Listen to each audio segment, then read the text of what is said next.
বিশ্বের অভিসংবাদিত নেতা জানারি তত্ত্বাবধানে এই বিশাল বিশ্ব ইসলামী মহাসম্মেলন এবং বিশ্ব শরীফের ডাক দিলেন বিশ্ব জাকির মন্দির 22 রশিতে। ইতিমধ্যেই হাজার হাজার জাকির ভাই বোনেরা দরবার শরীফ উপস্থিত। 3 ধরনের জায়গা থাকবে না কালকে সময় পর্যন্ত, ঠিক না? তার কারণ কেমন বাস্তবায়নে বড় হয়েছিলেন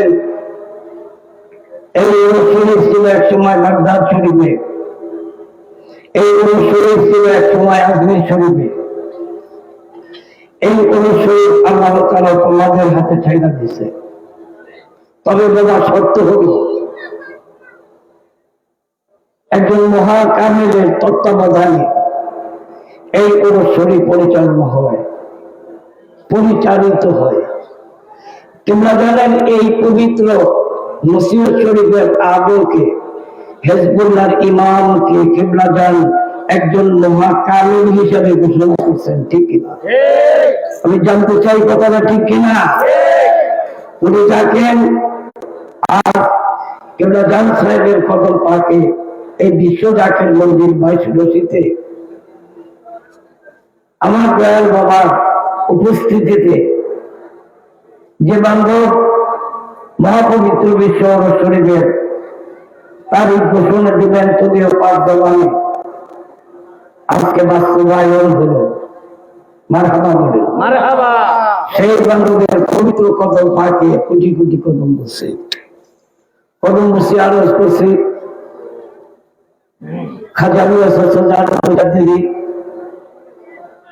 জাকির পার্টির senior vice chairman, world wise সর্বকনিষ্ঠ অর্থনীতিবিদ, বিগত 450 বছরের ভিতরে এত অল্প সময়ের মধ্যে অর্থনীতির উপরে ডক্টরেট ডিগ্রি লাভ করছেন, এটার রেকর্ড নাই। যিনি এত অল্প সময়ের মধ্যে এই রেকর্ড অর্জন করে সারা পৃথিবীর মানুষকে তাক লাগিয়ে দিচ্ছেন। মানুষ বুঝবে বিশ্বরী পাওয়ার এটাই, ঠিক না? তাঁরই পবিত্র কদম পাকে কোটি কোটি কদম বসে আরজ করছি কিবলা জান সাহেবের আহলে বায়াত গণের পবিত্র কদম পাকে উপস্থিত জাকির পার্টির নেতৃবৃন্দ, জাকির পার্টির মূলদল সহযোগী সংগঠনের সকল নেতৃবৃন্দ, দরবার শরীফে মাসাধিকার অক্লান্ত পরিশ্রম করে যে জান্নাতের বাগান সাজিয়েছেন আমার ভাই বোনেরা, উপস্থিত জাকির ভাই বোনেরা সকলেই আমার সালাম নিন। আসসালামু আলাইকুম ওয়া রাহমাতুল্লাহি ওয়া বারাকাতুহু। ওয়া আলাইকুম আসসালাম ওয়া রাহমাতুল্লাহি ওয়া বারাকাতুহু। আমি গতকাল এই সময় হেজবুল্লাহর ইমামের মহকুম মাথায় করে খাজা এনায়েতপুরের কদম পাকে গেলাম। হেজবুল্লাহর ইমামের পাওয়ার সম্পর্কে আমি যখনই কোনো কথা বলি উনি আমাকে বলে যে বাসুল্লাহ আমি আসলে তা না, আমার ব্যাপারে বললেন না। তো আমিও আবার ওনাকে বলি মারলাম ইয়াশকুরুন নাস ওয়া লাম ইয়াশকুরুল্লাহ, যেই ব্যক্তি বান্দার শুকরিয়া আদায় করতে পারে না সে আল্লাহর শুকরিয়া আদায় করতে পারে না। খুঁজে যায় আপনার নবী সামনে পাইছি তোমার ছবি গো, আমি তোমাকে দি হাসি ছবি তোমার যাকে দি আসি সবই আমার বলতে কেউ নাই, তুমি বিনে আমার বান্ধবকে নাই। ঠিক না? উনি কি পারেন? বাস্তব ঘটনা থেকে বলছি। গতকালকে একটা ফেরিঘাট ভাওয়াপাড়া নামে রাজবাড়ি দিয়া, ওই ফেরিঘাটের কিনারে যে আমাদের গাড়ি পুষলো 7:30। আমি চোখে পানি ছেড়ে দিলাম, বান্ধব আপনি আমার হুকুম দিয়া পাঠাইলেন এনায়েতপুরে, আপনি হিজবুল্লাহর ইমাম, আমার একটা ইমান আছে, আপনি ইচ্ছে করলে রাস্তা খাটো করে দিতে পারেন। এখান থেকে এনায়েতপুর যদি এখন যাইতে যাই, অন্ধকার রাত, লঞ্চ নাই, কোন ব্যবস্থা নাই, রাত 10টায় ফেরি আসবে, ওই ফেরিতে উপার পাইতে 11টা বাজবো, আমি এনায়েতপুর যায় কিভাবে কথা বলবো? আমার কথাটা বলতে বাকি, আমার ইমাম কি পাওয়া, হিজবুল্লাহ ইমামের কি পাওয়া। আমার সামনে 2-3টা পোলাপান চলে আসছে, সাইম আমার সাথে সাক্ষী। আমাকে বললো হুজুর, আমি বললাম বাবা আমি তো এই রাত্রে জাতীয় পার্টির নমুনা চেয়ারম্যান মহোদয়ের মহাহুকুম মাথায় করে আমাকে এনায়েতপুর যেতে হবে, এবং অনুষ্ঠানটা শুরু হবে 10টার ভিতরে, এখন 7:15 বাজে, অন্ধকার রাত্রি। আমি এই যমুনার শাখা বাড়ি দিয়ে ওই পারে যাওয়ার তো কোনো পথ নাই, ফেরি যদি আসে তাইলে আমি ওপারে যাইতে যাইতে বাজবে 11টা। একটা ছেলে আসতে আমাকে কানে কানে এসে বলতেছে আমি আপনাকে নিয়ে ওপার পৌঁছাবো 8 মিনিটের মধ্যে। আল্লাহু আকবার, আল্লাহু আকবার,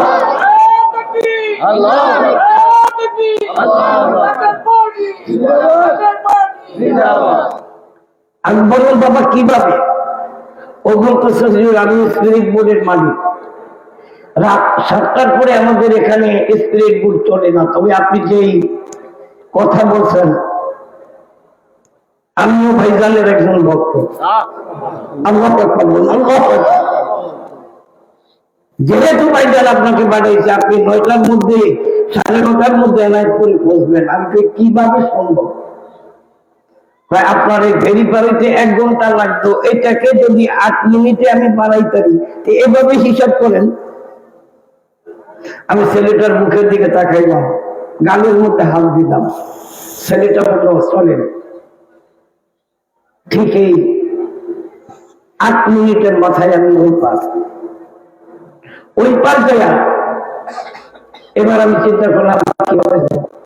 একটা লোক আইসা বলতেছে আপনি কি কাশীনাথপুর যাবেন?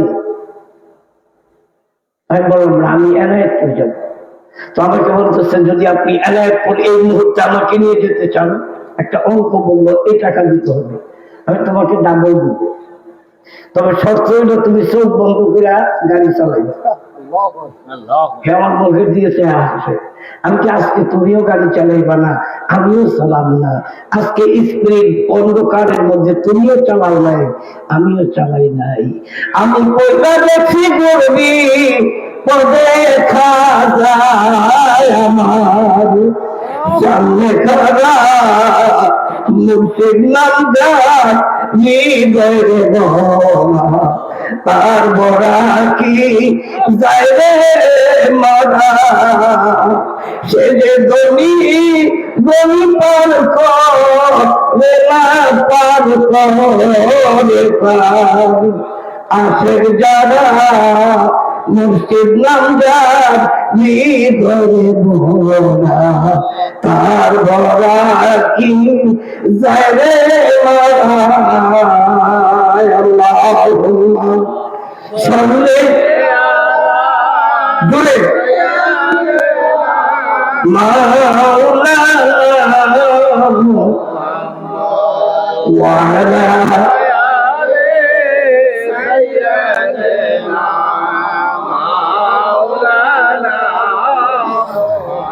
নবী তোমাকে এইবার আসে আমরা মনে তো হইলাম বাবার কাছে দয়া করে দেন গো দেখা গোলামেরা কাঁদতেছে আল্লাহ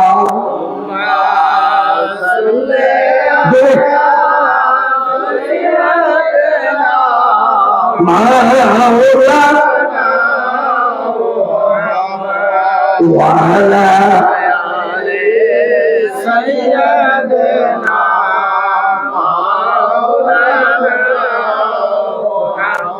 মনে পড়ে গেল কেবলা জানে কোথা পবিত্র হুজরা শরীফে বলছিলেন বাবা বিপদে পড়লেই কামেল পীরকে চিনা যায়।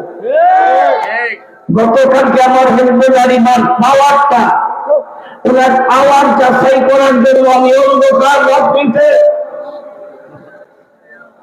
সেই পদ্মার সেই যমুনার শাখা নদীতে আমি স্পিরিট বোর্ডে নিশ্চিন্তে পার হয়ে গেলাম। এটা আমার ইমান, এটা আমার ইমান, এটা হিজবুল্লাহর ইমানের তাওয়াজ্জু, হিজবুল্লাহর ইমানের তাওয়াজ্জু।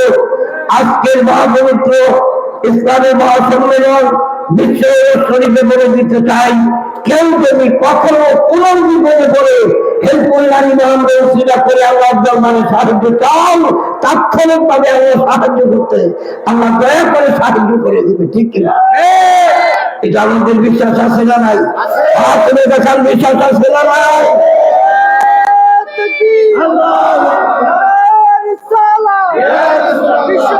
ফরিদপুরি জিন্দাবাদ, মুজাদ্দিদি জিন্দাবাদ, জাকের পার্টি জিন্দাবাদ, মহাপবিত্র বিশ্ব শরীফ জিন্দাবাদ, নারে তাকবীর, আল্লাহু আকবার।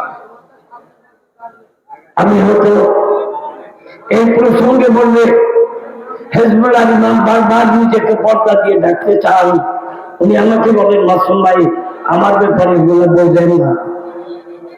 আমি বলবো না কেন? আপনি ঘোষণা দিচ্ছেন বাড়ি ঘরে চলে যান। বাংলাদেশে এমন একটি রোগ আসতেছে যেটার নাম কেউ কোনোদিন যায় নাই, এমন একটা ভাইরাস পাকুড়িয়া থেকে বাড়ি আসতে না আসতে করোনা ভাইরাস, ঠিক না? ঠিক না? সারা পৃথিবীতে লক্ষ কোটি মানুষ মারা গেল। তবে আমরা এটাও দেখলাম আপনারই পার্সোনালি বলছেন করোনা আসলো তাতে অসুবিধা কি, আমার বাবার মুড়িদের কোনো ভয় নেই। সারা দেশ তদন্ত করে দেখা গেছে আমার বাবার একজন মুরিদ হিজবুল্লাহর ইমানের গোলাম, আর পবিত্র কদমের ধনী যে সমস্ত মানুষগুলি তাদের কোনো ক্ষতি হয় নাই। আপনি বলছেন ভূমিকম্প আসবে, গতকালকে না বহুদিন থেকে জানি, তারপরও কালকের ঘটনাটা বারবার বলার পিছনে কারণ গতকালকে রিসেন্টলি গতকালকে এ সময় একটার পরে একটা কারামত, আর এই কারামত ওনার না, এই কারামত স্বয়ং বিশ্বের কারামত। শক্তি তিনটা, কয়টা? একটা হলো কুদরতি শক্তি, এটা আল্লাহর জন্য খাস। আরেকটা হলো নবুয়তি শক্তি, এটা নবীদের জন্য খাস। আরেকটা হলো বেলায়েতের শক্তি, এটা হলো ওলি আল্লাহর জন্য খাস। অসাধ্যকে সাধন করতে পারে মুহূর্তের মধ্যে, একমাত্র এটা ওলি আল্লাহদের পক্ষে সম্ভব, ঠিক কি?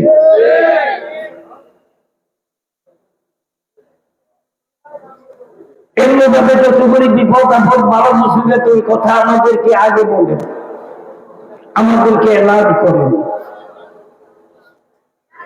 আর সিহার থেকে যদি পানি আসে আমাদের কোনো ভয় আছে? তবে একটা জিনিস লাগবে, সে জিনিস একমাত্র ওনার ভালোবাসা দিয়ে কলিজাকে ভরপুর করে রাখতে হবে। ওনার ভালোবাসাটা যার কলিজার ভিতরে যতদিন থাকবে হিজবুল্লাহর ইমানের উসিলায় তিনি ততটা সুরক্ষিত থাকবে, কোনো ভয় নাই। লা খাউফুন আলাইহিম ওয়া লা হুম ইয়াহজানুন, ইহকালেও ভয় নাই, পরকালেও ভয় নাই যদি তোমরা মুমিন হও। তাহলে মুমিন মানে উনি যে কথাগুলি কর, উনি যাহা আমাদের সামনে বলে, এটা আমাদের বিশ্বাস করতেই হবে। ঠিক এই বিশ্বাসের উপরেই আজকে লক্ষ লক্ষ মানুষ পানারি ডাকে, পানারি কদম পাকে আচ্ছা হাজির আমরা দিতেছি। আগামীকাল এ সময় লোকের বন্যা হবে, লোকের সমুদ্র হবে, যাহা দেখে বিশ্ব স্তম্ভিত হয়ে যাবে। যে হিজবুল্লাহ ইমাম ডাক দিলে, যেখানে ডাক দিলে, যথায় ডাক দিলে, সেখানেই গর্তের হেমিলিকার মতো মানুষগুলি, হেমিলিয়নের বাসিওয়ালার মতো সে মানুষগুলি ওই জায়গায় উপস্থিত হয়ে যায়। ঠিক কি? এটার মূল কারণ কেবলা যান 500 বারে পড়বেছে মুস্তফা বিন ফয়সাল যা বলে তাহা আমার কথা। আপনারা শুনলে খুশি হবেন। এগুলো বলতে গুজব বানানো কথা না। নবীজিকে চতুর্দিকে ঘর থেকে বেষ্টন করে রাখবেন, ঘরের মধ্যে যাতে নবীজি বের হতে না পারে। এই রাত্রেই ওনাকে মারবেন। আল্লাহ ওয়ারাদ দিলেন হাবিব এই রাত্রেই আপনি পাইবেন। চতুর্দিকে ঘেরাও দিচ্ছে হুজুরের, এই রাত্রে মারবে। আর আল্লাহ কোন রাত পাইল না, এই রাত্রেই কেউ পাইল না। নবীজি বললেন আল্লাহ আমি বের হব, আপনি এক মুষ্টি মাটি নেন, বালি নেন। নবীজি এক মুষ্টি বালি নিলেন, আপনি মারেন। হুজুর সামনে মারল। এখন সামনে যদি কাপড় থাকে তাদের চোখে পড়বে, এটাই প্রসিডিউর। ঠিক কিনা? এটাই নিয়ম। কিন্তু হুজুর মারলেন সামনে, পুরো বাড়িটা ঘরের চতুর্পাশে যারা যারা দাঁড়াইছে প্রত্যেকের চোখের মধ্যে ঢুকে চোখ বন্ধ হয়ে চোখ ধরে আল্লাহকে হামিদ ভাই আল্লাহ। এখন নবীজির কথা হলো বাড়ি মারলাম সামনে, ঘরের পিছনের লোকটা চোখ মরলো, আমাকে দেখলো না। এটা কেমনে? আল্লাহ বলেন হাবিব ওমা রমাইতা ইয রমাইতা ওয়ালাকিন্নাল্লাহ রামা। হাবিব বালি আমনে মারছেন, আসলে আমনে মারেন নাই, এই বালিটা আমি মারছি। তো আপনার যাহা কিছু বলেন ইমাম, হিজবুল্লাহ ইমাম যাহা কিছু বলেন, কেবলা জানের ইঙ্গিতে বলেন, কেবলা জাহার মদিনাওয়ালার ইঙ্গিতে বলেন, মদিনাওয়ালার কে দিয়ে যাহা করাইবেন স্বয়ং আমার আল্লাহর কুদরতি খেলা দিয়ে করেন। ঠিক কিনা? ঠিক কিনা? অতএব আমাদের ভয়ও নাই, ডরেও নাই। আসুন আমি সিএনজিতে উঠলাম। সিএনজি ওয়ালা বলতেছে 2 ঘন্টার কমে আপনি যাইতে পারবেন না, আইবেন 10টা। আমি বললাম তুমি চোখ বন্ধ করে চালাও। তার কারণ আমাদের যিনি পাঠাইছে উনি ইচ্ছা করলে চোখ বন্ধ করলে চালাইতে পারে, খোলাইও চালাইতে পারে। পারে না, পারে না, পারে না, পারে না। ইমাম থাকতে হবে। ইমাম বলে যা ইমাম যতটুকু থাকবে সে ততটুকু কামিয়াবি হবে। আজকের এই শরীরের মাধ্যমে আমি বলে দিলাম আল্লাহর কসম, 3 পরিমাণ ভয়ের কোনো কারণ আমাদের নাই। আগুনের উপরে হেঁটে যাব, আগুন আমাদের ফুলের বাগান হবে। পানির উপর দিয়ে হেঁটে যাব, আমাদের রাস্তা হয়ে যাবে। কেবলা জাহান একদা দক্ষিণ মুদ্রা শরীফে মুসা আলাইহিস সালামের ঘটনা বলতে যেয়ে বললেন বাবা মুসা আলাইহিস সালাম বনি ইসরাইলের নবী, ওনার উম্মতরা বিপদে পড়ে গেছিল। আল্লাহ তাদেরকে নীল নদী দিয়া 12টা রাস্তা দিয়ে দিছে, ওনারা নীল নদী দিয়ে পার হয়ে গেছে। তবে বাবা শুনো, আমরা আখেরি জামানার পয়গম্বরের উম্মত, তোমরা জমানার শ্রেষ্ঠতম কামেলের মুরিদ। তোমরা যদি এখনো কোনো বিপদে পড়ো আর কোন সমুদ্র যদি তোমাদের সামনে আইসা দাঁড়ায়, তাহলে মনে রাখবা আল্লাহ তাআলা তোমাদেরকে আবার নবীর খাতিরে 12,000 রাস্তা করে দিব। আল্লাহ গাউসুল আজম ফরিদ পুরি, গাউসুল আজম ফরিদ পুরি, আউলিয়ার সরদার, তোমাকে দিয়াছেন আল্লাহ রহমতের ভান্ডার, তোমাকে দিয়াছেন আল্লাহ রহমতের ভান্ডার। জোরে গাউসুল আজম ফরিদ পুরি, গাউসুল আজম ফরিদ পুরি, আউলিয়ার সরদার, তোমাকে দিয়াছেন আল্লাহ তোমাকে রহমতের ভান্ডার ফরিদপুরে দয়া করলে অমূল্য ধন দিতে পারে কি পারে না? আমি এক পলকে নিতে পারে, এক পলকে নিতে পারে আরো সে আল্লাহু আকবার। আমার কেবলা জানেন এই ক্ষমতা আছে না নাই? আপনারা পুরনো জাকের তারা জানেন, ইতিমধ্যে অনেকেই জানেন। আমাদের দরবার শরীফের একজন প্রবীণ আলেম ছিল, নাম ছিল সাদিক আলী। ওনার নাম ছিল সাদিকুর রহমান, কেবলা গান বলতেন সাদিক আলী। ওনারই মুখে আমি নিজ কানে শোনা, উনি বলতেছে মাসুম ভাই অনেকদিন দরবারে থাকি, একদিন টিনের হুজরা শরীফ 3টা তাক, আমি হুজুর কেবলারে আগে দিয়ে হুজরা শরীফের দিকে আমি হুজুরের দিকে তাকিয়ে দিচ্ছি। হুজুরকে কিছু বলবা? বাবা অনেক ওলি আল্লাহরা তার মুরিদকে বিভিন্ন আসমান ছায়া করায়, আমাদের দরবারে রইলাম, কই আসমানে তো ঘুরতে পারলাম না। হুজুর কেবলা মিসকে এসে দিয়ে কই তুই আসমানে ঘুরবি? আল্লাহু আকবার। আমি জোরে বলুন আল্লাহু আকবার। আমার হুজুর ইচ্ছা করলে আকাশে উড়াইতে পারে কি পারে না?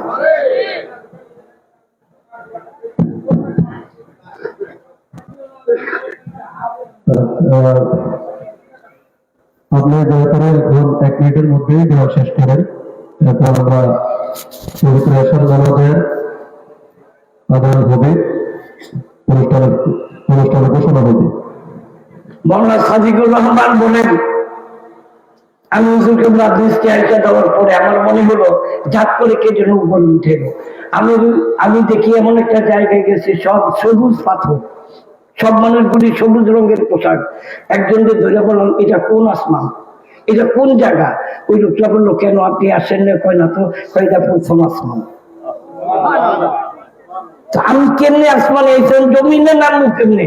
হঠাৎ করে দেখি কয়েকজন লোক যাইতেছে, আমি ওনাদের পিছন অনুসরণ করলাম।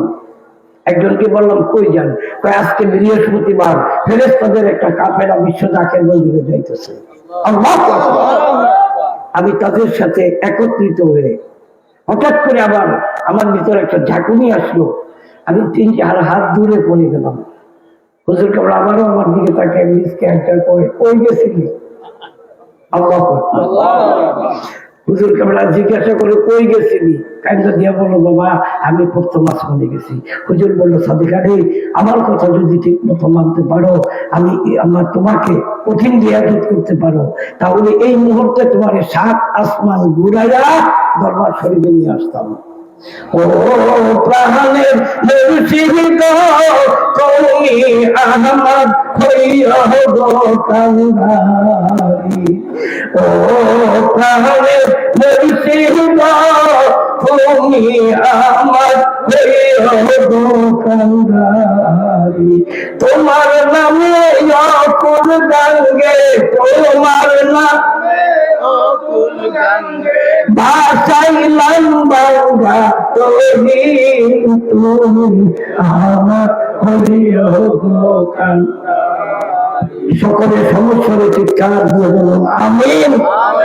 হিজবুল্লাহের বাহিনীর কদম ধরে আমার দয়াল বাবার পাক কদম বুকে জড়িয়ে দিলা, শেষ নিঃশ্বাস পর্যন্ত জাকের পাখির গোলামি করে যেন আমরা বলতে পারি, এই তৌফিক আল্লাহ আমাদের দান করেন। আমা আলাইনা ইল্লাল বালাগ। আসসালামু আলাইকুম ওয়া রাহমাতুল্লাহি ওয়া বারাকাতুহু।